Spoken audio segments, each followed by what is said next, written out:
Mention somewhere I think എന്തെങ്കിലും ഒരു രീതിയിൽ ആ ഒരു ലേഡിക്ക് ഒരു മെൻഷനിങ് ക്രിട്ടിക്സോ അല്ലെങ്കിൽ എന്തെങ്കിലും കിട്ടുകയാണെങ്കിൽ ഐ വോണ്ട് ബി സർപ്രൈസ്ഡ്. ഈ പ്രാവശ്യം തൻവി ഗാന്ധി എന്ന് പറഞ്ഞിട്ടൊരു lady she's one of the producers, co producers of the movie. അധികം ആൾക്കാർക്ക് അറിയാൻ സാധ്യതയില്ല. അപ്പോഴും why is Tanvi Gandhi associated with this movie?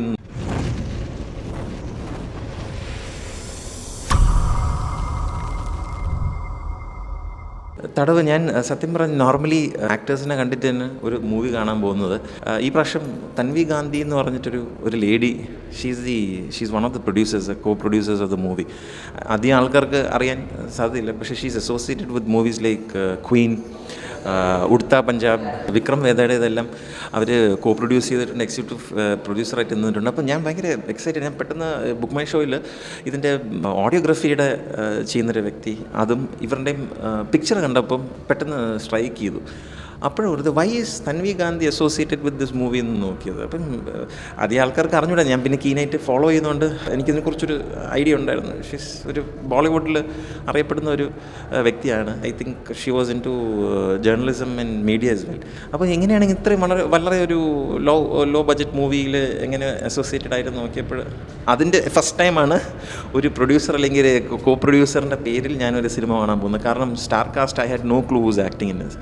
പക്ഷെ പോയി സിനിമ കണ്ടപ്പോഴും എനിക്ക് മനസ്സിലായെന്ന് വെച്ചാൽ തടവ് സിനിമയുടെ പേര് സജസ്റ്റ് ചെയ്യുന്ന പോലെ തന്നെ എല്ലാവരുടെ ജീവിതത്തിൽ പേഴ്സണൽ റിലേഷൻഷിപ്സ്, പ്രൊഫഷണൽ കാര്യങ്ങളായിരുന്നാലും ഹെൽത്ത് ഇഷ്യൂസ് ആയിരുന്നാലും വേറെ പല കാര്യങ്ങളിലും എല്ലാവരും ഒരു തടവ് പോലത്തെ ഒരു ജയിൽഡ് ഫീലിംഗ് ആണ് മിക്കുള്ളവർക്കും, നമുക്കെല്ലാവർക്കും നോർമൽ സെക്കൻഡ്സ്. അത് ഈ ഒരു മൂവിയിൽ എഗെയിൻ എനിക്ക് ഈ ആക്ട് ചെയ്ത ലേഡിയുടെ പേര് അറിഞ്ഞൂടായിരുന്നു. പിന്നെ സിനിമ ഇറങ്ങി വന്നപ്പോഴാണ് ചെക്ക് ചെയ്തത്. ഒരു ഇച്ചിരി ബീന ചന്ദ്രൻ എന്ന് പറഞ്ഞിട്ടൊരു വ്യക്തിയാണെന്ന് തോന്നുന്നു ആക്ട് ചെയ്തേക്കുന്നത്. ഇൻഫാക്റ്റ് ആ സിനിമയിൽ കംപ്ലീറ്റ്ലി അവരുടെ ഒരു വികാരമാണ് കാണിക്കുന്നത് മുഖത്തിൽ.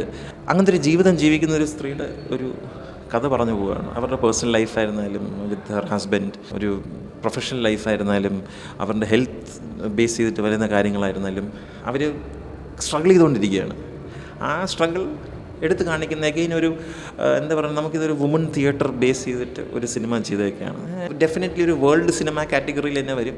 ഇതിന് ഒരു കമേഴ്ഷ്യൽ ഫീസിബിലിറ്റി ഇല്ലാത്തൊരു മൂവിയാണ്. ബട്ട് ഡെഫിനറ്റ്ലി ഒരു അവാർഡിനൊക്കെ പോകാൻ സാധ്യത കാണുന്നൊരു മൂവിയാണ്. ഫിലിം ഫെസ്റ്റിവൽസിനൊക്കെ പോകാൻ സാധ്യതയുണ്ട്. And also I think this was shot some time in 2023 or 2024. അപ്പോൾ അതിൽ ഇത് കാര്യം വരുന്നുണ്ട്. പക്ഷേ നല്ല രീതിയിൽ ചെയ്തിട്ടുണ്ട്. സിനിമാറ്റോഗ്രഫി ആയിരുന്നാലും വളരെ ലോ ബഡ്ജറ്റിൽ ഒരു മീനിങ് ഫുൾ മൂവി ചെയ്തിട്ടുണ്ട്. സ്ത്രീകൾക്ക് കൂടുതൽ ആക്സെപ്റ്റ് ചെയ്യാനും ഡൈജസ്റ്റ് ചെയ്യാൻ ചിലപ്പം പറ്റും. വളരെ റോ നാച്ചുറൽ രീതിയിൽ സിനിമകൾ കാണിച്ചേക്കാം. ചിലപ്പോൾ നമ്മൾ കാണുമ്പോൾ നമ്മൾ ഭയങ്കരമായിട്ട് ഹാർട്ട് ഹിറ്റ് ചെയ്യും. നമ്മൾ ഹോസ്പിറ്റലിൽ പോകുന്ന സീക്വൻസ് ആയിരുന്നാലും ഹസ്ബൻഡിനോട് വഴക്കായിരുന്നാലും ഒരു സ്ത്രീ കഷ്ടപ്പെടുന്ന ഓരോ റെൽസിനെ കുറിച്ച് ഇങ്ങനെ പറഞ്ഞുകൊണ്ട് പോകുന്നൊരു movie. As A world cinema category ഒരു ഫെസ്റ്റിവൽ മൂവിയായിട്ട് നമുക്കിത് കാറ്റഗറൈസ് ചെയ്യാം. അങ്ങനെയാണെങ്കിൽ it's A good watch. And 90 minute എന്തേ ഉള്ളൂ, കറക്റ്റ് 90 മിനിറ്റ്സ് എന്തേ ഉള്ളൂ. ഞാൻ വിചാരിച്ചിട്ടും കൂടുതൽ ആൾക്കാർ സിനിമ കാണാൻ വന്നു. അപ്പോൾ ഐ വാസ് ക്വൈറ്റ് സർപ്രൈസ്. ഞാൻ വിചാരിച്ചു മിക്കവാറും ഞാനോ വേറെ 2 പേരോ കാണുള്ളൂ എന്ന് വിചാരിച്ചു. പക്ഷേ പിന്നെ തിയേറ്ററിൽ കയറിയപ്പം ഒരു 10-30ഓളം ആൾക്കാരുണ്ടായിരുന്നു സിനിമ. അപ്പം ഇതിലൊരു ടെക്നിക്കൽ ആസ്പെക്റ്റ് ഫോളോ ചെയ്യുന്ന ഒരു മൂവി തന്നെയാണ്. സൗണ്ട് ടെക്നിക്കൽ കാര്യങ്ങൾ ഫോളോ ചെയ്തിട്ടുണ്ട്. വളരെ ലോ ബഡ്ജറ്റിൽ ഒരു മീനിങ് ഫുൾ മൂവി എടുത്തു. കമേഴ്ഷ്യൽ ഫീസിബിലിറ്റി ഒന്നുമില്ല.